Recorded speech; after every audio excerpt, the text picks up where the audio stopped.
अब जब से वो गए हैं अपने को सबको पता है अभी सिरसा का क्या हाल हो रहा है। अपने इधर ही देख लो, जब पिताजी थे तो नशे का नाम सुनने को ही नहीं आता था, और अब सुन लो, अब रोज ही मतलब पर डे ऐसा कोई दिन नहीं जाता कि कोई नशे वाला केस ना आया हो। नमस्कार दोस्तों, द फैक्ट टाइम में आपका स्वागत है। सेंट डॉक्टर गुरमीत राम रहीम सिंह चिंसा व डेरा सच्चा सौदा के बारे में लोगों से जानने की कोशिश कर रहे हैं कि लोगों का गुरुजी के बारे में क्या मानना है। नमस्कार मैम, क्या नाम है आपका? अंकुर। मैम, क्या क्वालिफिकेशन है आपकी? MBA।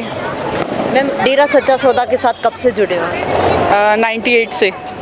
कितना विश्वास करते गुरुजी के ऊपर? भगवान भी आज कह दे भी मैं भगवान हूँ तो भी नहीं हम मानेंगे कि हमारा सतगुरु ही हमारे लिए सब कुछ है, उन्हीं को ही हम सब कुछ मानते हैं। जब से मैं यहाँ आना शुरू करा है मैंने तो बहुत कुछ पाया है यहाँ से।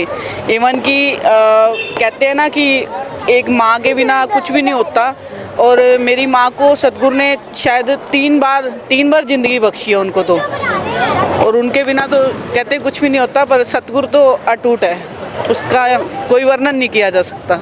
उन्होंने काम क्या किया है समाज के लिए?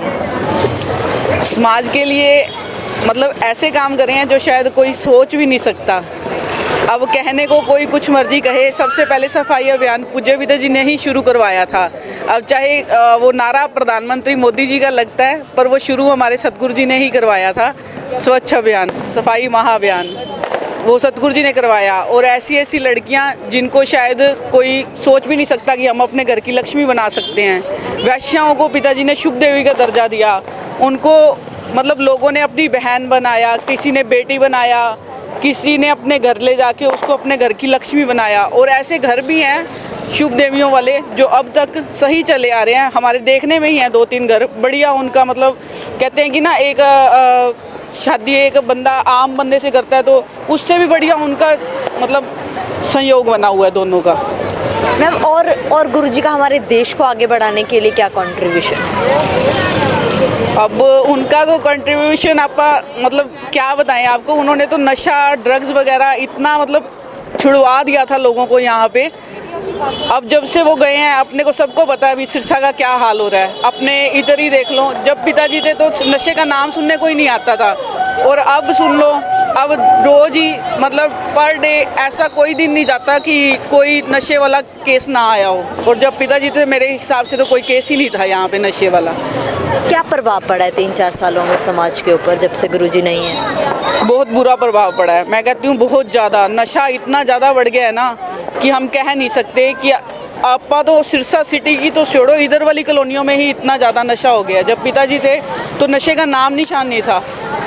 यहाँ पे हम देखते हैं कॉलोनीज़ में ही देखते हैं हम, चोरियाँ, डकैती, नशेड़ी इतने पड़े होते हैं ना गलियों में कि देख के बहुत बुरा लगता है। अब तो पूज्य गुरु जी को, सरकार को यही मतलब हमारी अर्ज है कि वो पूज्य गुरु जी को जल्द से जल्द रिहा करे, ताकि आके फिर समाज अपना सुधार हो सके समाज में। क्या बदलाव आएंगे अगर गुरुजी समाज में वापस आ जाएंगे? ये तो सरकार खुद ही देख रही है क्या बदलाव आएंगे। सरकार को भी पता चल रहा है कि पहले पूज्य पिता जी थे तो बिल्कुल ही मतलब स्वच्छता इतनी ज़्यादा हो गई थी। कोरोना जैसी महामारी आ गई, अगर पूज्य गुरु जी होते मेरे हिसाब से इसने महीना भी नहीं टिकना था कोरोना ने। कोरोना तो क्या करुणा बन जानी थी ये तो।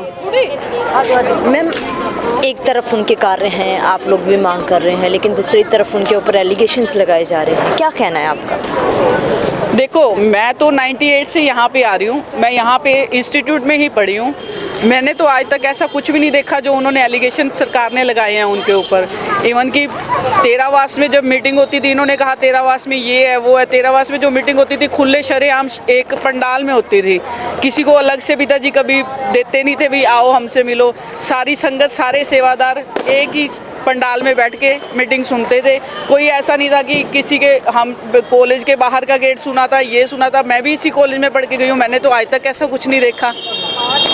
फिर ऐसा क्यों किया जा रहा है मैम, क्यों ऐसे आरोप लगाए जा रहे हैं? ये आरोप तो बस सब राजनीतिक पॉलिटिशियन, उनको ये है कि सतगुरु जी कहीं आके पॉलिटिक्स में आगे तो बस फिर किसी और का तो कुछ चलेगा ही नहीं। सरकारों का ही काम है, सरकारें चाहती हैं कि नशा बढ़े, वो बढ़ रहा है। अब पूज्य गुरु जी आएंगे तो ये सारी चीज़ें सुधर जाएंगी, और वो सरकार चाहती नहीं कि ये सारा कुछ सुधरे।